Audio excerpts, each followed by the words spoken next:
আমাদের শুরুতেই যেদিকে নজর রাখতে হবে, এফবিআই এর নতুন ডিরেক্টর হলেন ভারতীয় বংশোদ্ভূত কাশ প্যাটেল এবং তারপরেই তিনি সোশ্যাল মিডিয়াতে পোস্ট করেছেন। পোস্ট করার পরে কিন্তু মার্কিন প্রেসিডেন্ট ডোনাল্ড ট্রাম্প তাকে তিনি ধন্যবাদ জানিয়েছেন।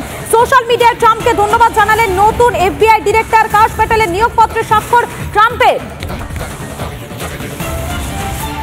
আরো একবার জানাই আপনাদেরকে, এফবিআই এর নতুন ডিরেক্টর ভারতীয় বংশোদ্ভূত কাশ প্যাটেলকে নির্বাচন করেছে মার্কিন সেনেট। এফবিআই ডিরেক্টর পদে নিযুক্ত হয়ে আমেরিকান প্রেসিডেন্ট ডোনাল্ড ট্রাম্পকে ধন্যবাদ জানিয়েছেন এবং তিনি সোশ্যাল মিডিয়ায় লিখছেন, নির্বাচিত হওয়ায় আমি সম্মানিত। সোশ্যাল মিডিয়াতে তিনি লিখেছেন এবং এর পাশাপাশি তিনি বলছেন প্রেসিডেন্ট ট্রাম্প এবং অ্যাটর্নি জেনারেলকে ধন্যবাদ জানিয়ে সোশ্যাল মিডিয়ায় পোস্ট করেছেন।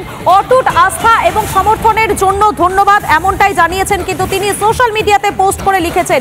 এবং এফবিআই এর প্রতি আস্থা পুনর্নির্মাণ করাই লক্ষ্য, আমরা এফবিআই পুনর্নির্মাণ করব, অন্তত এমনটাই সোশ্যাল মিডিয়ায় পোস্ট করেছেন, লিখেছেন তিনি।